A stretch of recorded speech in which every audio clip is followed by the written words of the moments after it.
Ladies and gentlemen, welcome back. Today is the day when I put the 3500 shocks on a 2500 van. I guess mine doesn't even say it, but mine's a 2500 van. Shocks are located right in the back, one right there, one on the other side. Should be an easy unbolt, an easy process. I'm actually gonna do the back ones and the front ones, and hopefully I can get it all done today. Show you guys what it's like, but it should be fairly easy. So let's get doing. Let's get doing the doing, because I've been putting this off honestly I bought them, when did I buy them? Almost 2 years ago I bought these shocks. Almost 2 years ago, and I've just driven on my old ones. So I want to stiffen up my rear end, and I'm also wanting to stiff up my front. So putting on 3500 ones on a 2500 van. So let's get it done. My Sumo springs are going strong right here, but they changed from yellow to red. I don't know why. I guess with time and with weather and who knows what else, they change colors, but yeah, those changed. So let's get these shocks removed. Right here, here's one bolt that you take off. You don't need to lift anything or any of that kind of stuff. Take off this one, and you take off the one up top, and that's it. That's how this works.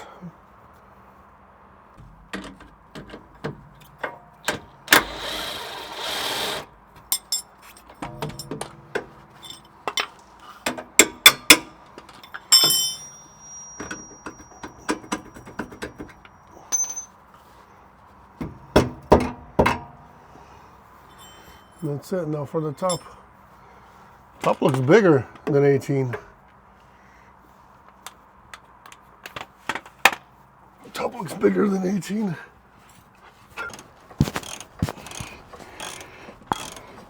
This one actually, they require you to use just the ratchet, I guess. Or you could take the wheel off and you could have used an impact with it, but not me.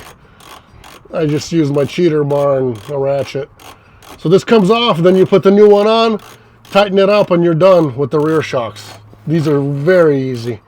Fronts are going to be the ones that are more difficult.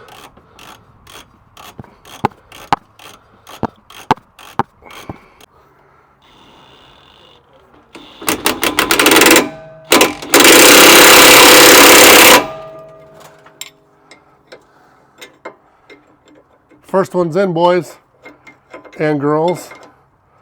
That's it. Tightening it up. We're done. Let me see this thing. Here you go. Mercedes-Benz OEM. I'm putting a new used one. This thing only had a couple hundred miles on it because somebody took this off of a 3500, what do you call it, motorhome Mercedes. So, yep. That's what we got. One side done. Next goes on the other side. New one going in on this side. Where's that bolt? I have it. Okay.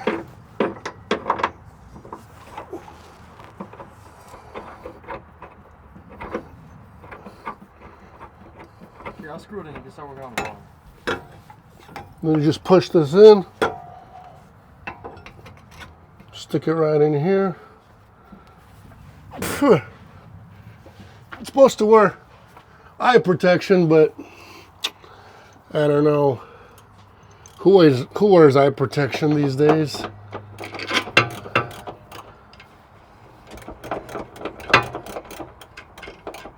You put this on, tighten it up, and you're done with the rear shocks, guys. That's the whole system. Once again, these are Mercedes OEMs. Right there, you guys can see.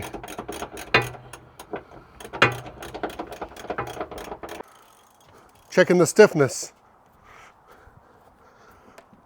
I mean, it still bounces, which it needs to do that, but it's a lot stiffer than it used to be with the 2500 shocks. Easy as that, boys and girls. Do yours at home. Don't pay the dealership or pay a mechanic to do it. Super easy if you get under there yourself and get it done. Now it's time for the front. Maybe I have to take them off, but I want to do my brakes as well. I think I got a set of brake pads. If I don't, then I'm going to go get brake pads anyways and change the brakes out tomorrow. So either way, I'm taking the wheels off of both sides, putting everything up on jack stands, and then to get to the shock, you have to go inside of there, lift the floor mats up and stuff, and unscrew it from the inside, and then unscrew 2 bolts over here, which I'll show you guys, and then you take the shock out on the Sprinter, just in case you guys didn't know.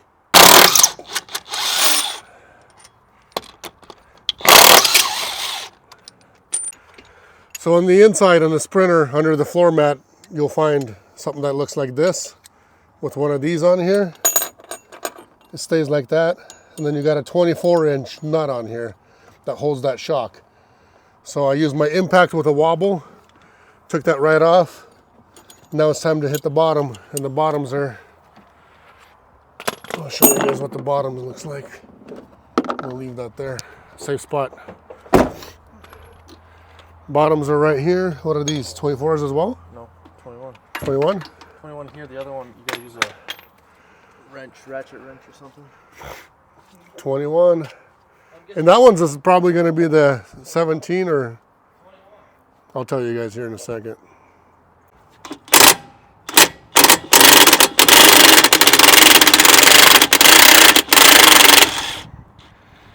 $21 on both ends. This guy's going to go blip. The shock? The control arm is going to go drop down a little lower. We can bring another jack and hold if you want. It's fine. There it is. Should be able to remove it right out like that. And their left and right are the same. So there's no difference between the two, I don't think.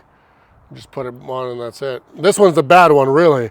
It makes all kinds of noises. You don't know that, but when you hit a bump and it's hissing, that means your shocks are bad.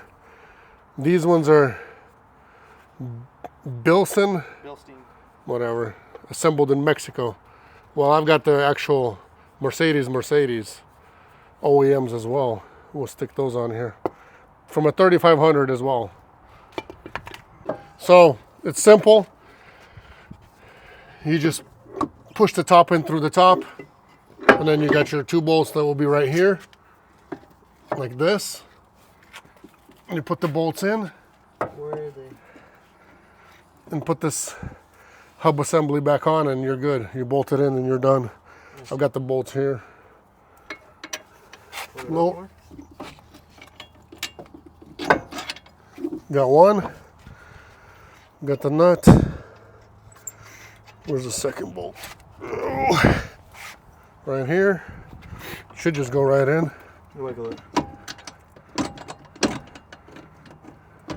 little more. There you go. That's it. Now we just tighten all of this construction back up. Stick these guys in here and we're done. Now you tighten it.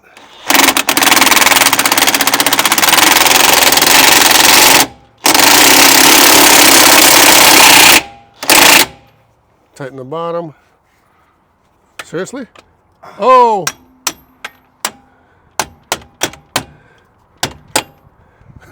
You okay? Yeah. Leave it sitting on the bottom like that. You got it on? Yeah. Now you tighten this side and you're done.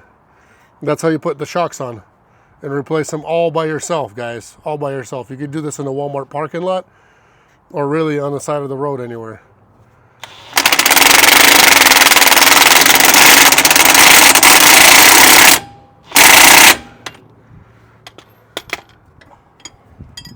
Now you do the top one, you put the washer on, you put the nut on, tighten it by hand as far as you can go.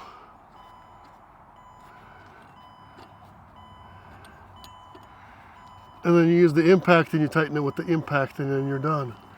You might have to use a bigger Allen, so might have to use actual wrench in here, but it untightened it before, so we'll see. Is it spinning with everything?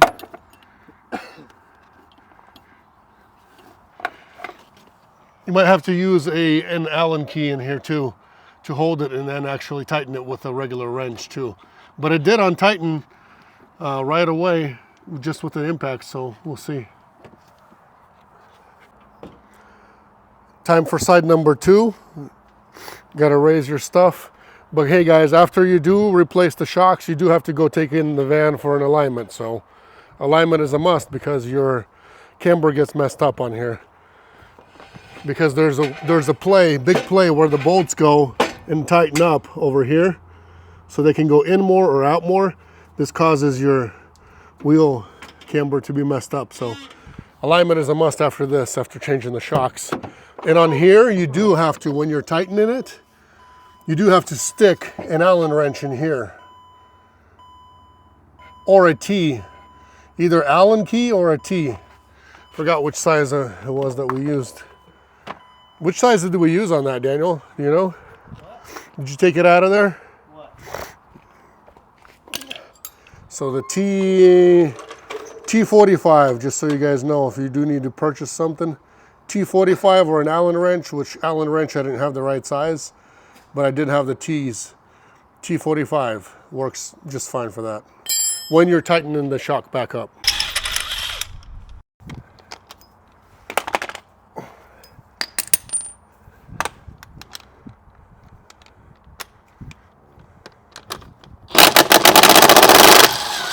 You can hear Tyson snoring over there on the other side.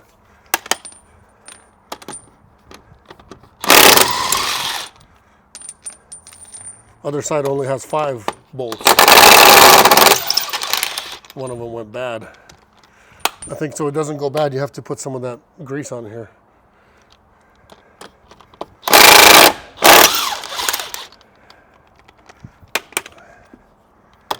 Last one. Super tight. Then you kind of got to hit it because it doesn't want to come off. And these Mercedes. There you go. It gets caked onto here. I don't know what it is, but they all do. All your wheels, they get caked. So you have to use your force, use your body. So this side is the same thing as the other side. You guys have seen it all. You take off these 2 bolts. You take off one inside. I showed you guys on the inside. I'm just going to do this whole side by myself without turning on the video. So you guys have seen the other side. It's just the same thing on the right side. This side is under the floor mat. It's actually under where your jack area is. You guys can see this jack has never seen use before. It's all shiny. So there it is right there. That's what you're looking for. And I just use my 24-inch socket on there with a wobble, and that takes care of the problem. The problem is no problem with that. This side is on. Here it is. That's really all that this is.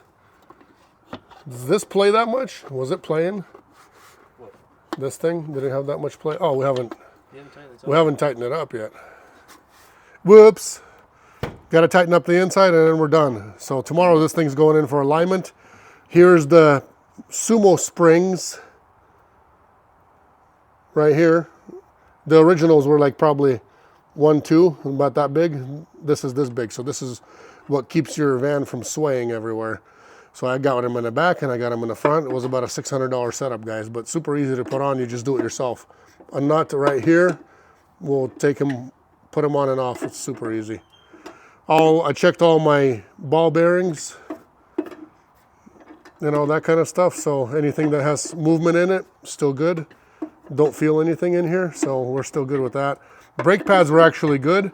I just think I need to get into the rears one of these days and check my rears, because the rears are what's making some of the noise. But my fronts are excellent. You guys can see the pads right there.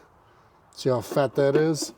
And on the inside, well, just as good as in the front. So usually on one of your vehicles, what happens is your inside gets eaten more than the outside, but not this time. This one's all good. Last piece to the whole puzzle is tightening this guy up, just like on the other side, and we're done.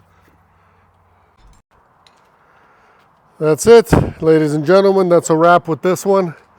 dirty wheels. Once I get my alignment done, I'm going to get this thing washed, cleaned up, get rid of the brake dust. And for the rear, I don't know. I'll got to take the rear tires off one of them days.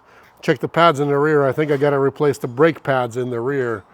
I'm not sure why. Usually the front is what gets worn out usually. The front is what you're supposed to do, but I don't know. Am I all dirty? The screen is too small. I can't tell. Here it is. Both of them are on.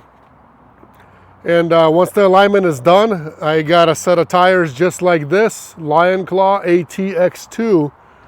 Lion Claw ATX2. I'll show you guys how beefy they are. I'm going to put brand new tires on here so I'm ready for the winter time.